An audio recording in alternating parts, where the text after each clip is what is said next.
The Genesis giants of the Old Testament in historic times. Unlike other mythologies, the Old Testament is more realistic about the existence and the creation of giants.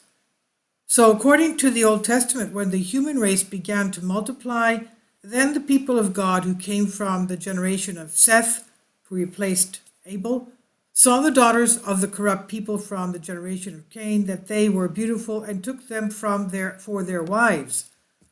From the union of the people of God with the corrupt daughters of men come the giants, and they lived in ancient times and were famous people for that time. But like other people, they too were immersed in sin and corruption. God, when he saw the carnality of man, decided to limit the lifespan to humans to about 120 years. This is what is written in Genesis 6, verse 1 to 4. Before this story, people lived much longer. Before the flood, they lived much longer. According to the Bible, Adam lived 930 years, Seth 912, Enos 905, Canaan 910, Malaliel 895, Jared 962, Enoch 365, Methuselah 969, and Lamech 777 years. At the time that Moses sent the 12 spies to the promised land, the giant descendants of Enoch lived in Hebron. The spies started from the Paran Desert of the Sinai Peninsula, controlling the whole country from the Sin Desert to the Roh, which lies to the north and leads to Aimath. Then they returned to the wilderness and came to Hebron, where Ahiman, Shesi, and Thelami, descendants of the giant Anak, lived, and this is according to Numbers 13, 22 to 23, and Deuteronomy 1:28. The word giant in the Old Testament is Nephil, which means strong, oppressor, tyrant, giant. It appears 3 times in the Old Testament, Genesis 6:4 and numerology Numbers 13:33. The plural is rendered with the word Nephilim. The giants mentioned in the Old Testament are also called Rephaims or Rephites, according to Deuteronomy 2:11, and are the same giants as those of all other traditions. So from the above narrative, we can conclude that after the creation of man by God, there were 2 generations of people. The generation of Seth, that is, the people who lived close to God, and the generation of Cain, the people who lived far from God and were immersed in sin and corruption. At some point, however, they began to marry each other, causing the whole human race to turn away from God and perish in sin.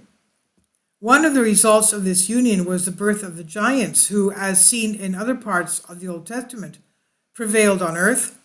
Also, as can be seen from the descriptions, most of the giants were lost in a war they had with the common people, the Giants' War, and others in the flood that God waged to wickedness and corruption to take wickedness and corruption from earth. But whatever theory one follows, it's important that from the flood to remember, whether it was global or local, that many people were saved, including several of the giants. According to the Bible, the area in which some of the tribe of the Nephilim giants survived was Bashan, which is called the land of giants. This is stated in Deuteronomy 3:13. It's a mountainous region east of the Sea of Galilee, suitable for survival from the flood that struck the earth. And there the giants existed not only after the flood, but also in the days of Abraham and Moses. They existed at the time of David, as we know, the David and Goliath event. So they also after the days of Abraham and Moses. We even know that Alexander the Great found Nephilim, half man, half animal, and giants of various abominable races, he called them, Nephilim, or some other call them Anunnaki, whatever. Alexander the Great did away with them. Others he threw in a pit, put various metals over the opening of the pit, and built pyramids over them.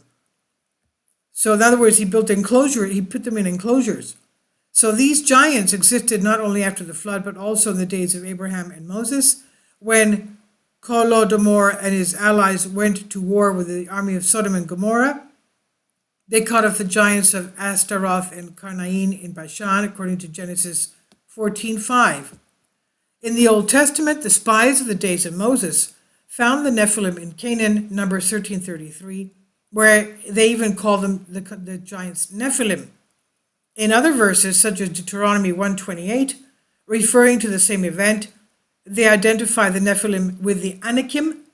The Bible refers to the word Anakim as referring to all the tribes of giants who lived around the Sea of Galilee, such as the Rephaims, the Ammonites, the Zumites, who were exterminated by Lot. Deuteronomy 2:10-11.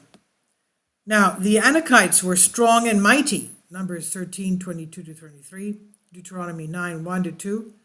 At the time of Moses, he sent the 12 spies into the promised land, the giant descendants of Anak and his sons Ahima, Susi, and Ptolemy, Numbers 13, lived in Hebron. According to Deuteronomy 1:28 and 9, and Joshua 15 and Judges 1:10. Moses, when giving the final instructions to the Israelites, spoke of the descendants of Anak, who were tall men living in cities with high walls and were militarily strong. Deuteronomy 9:1-2. Here the description of the giants from the scouts that Moses sent to spy on the people of Canaan.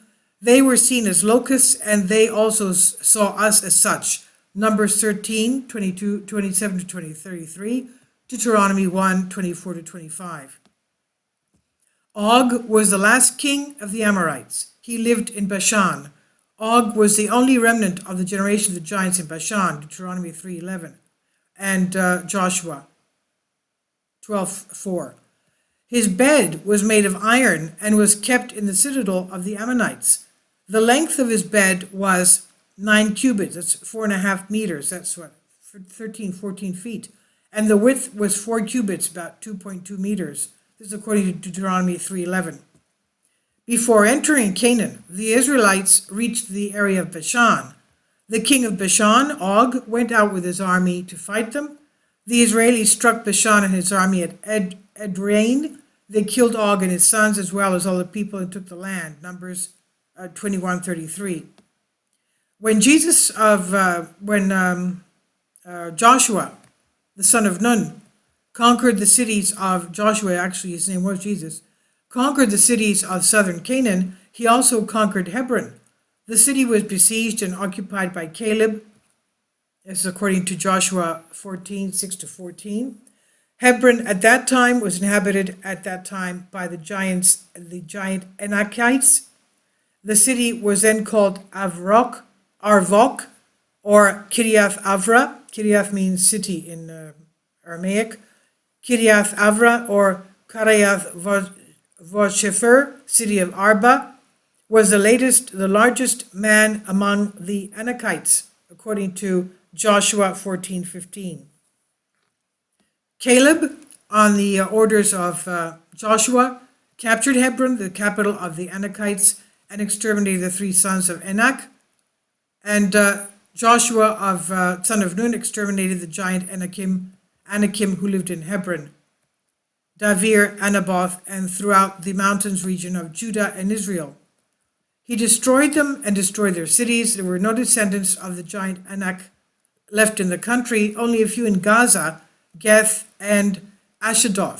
This is according to Joshua 11:21. Now we know that Goliath was from Gaza.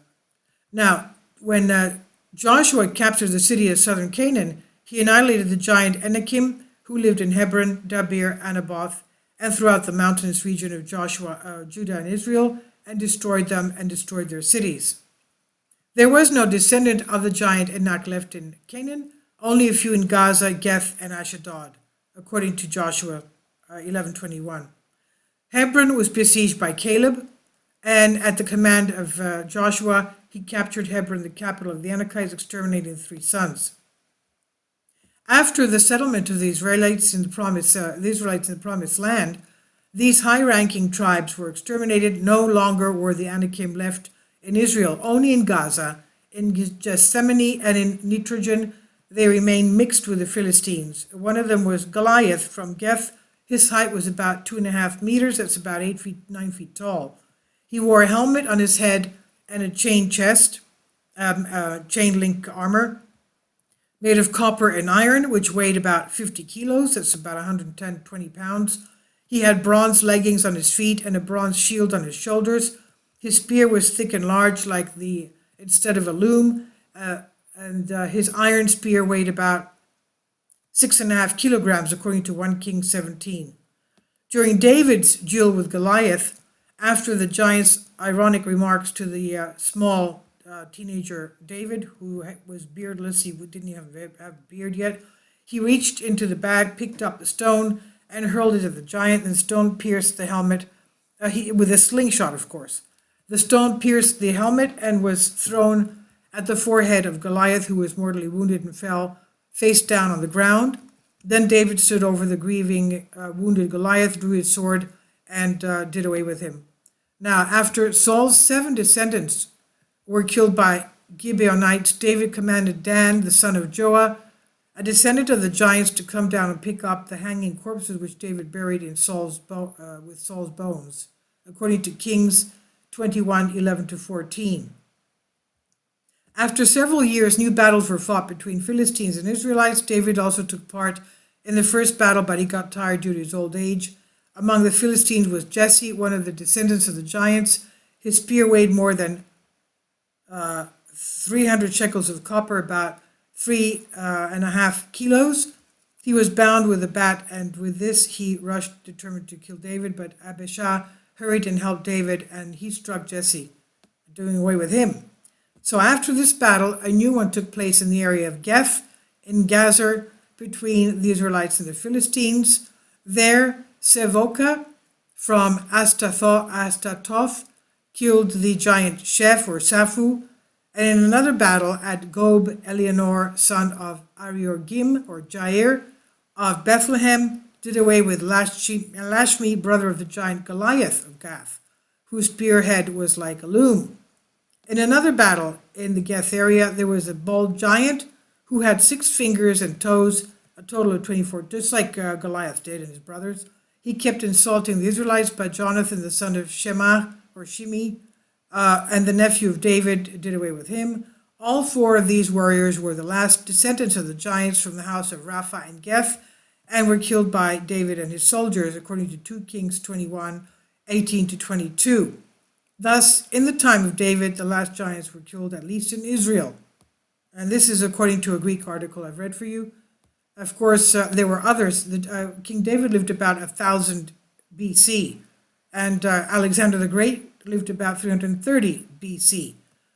So he did away with Alexander did away with whatever he found in his conquests to the east of Israel.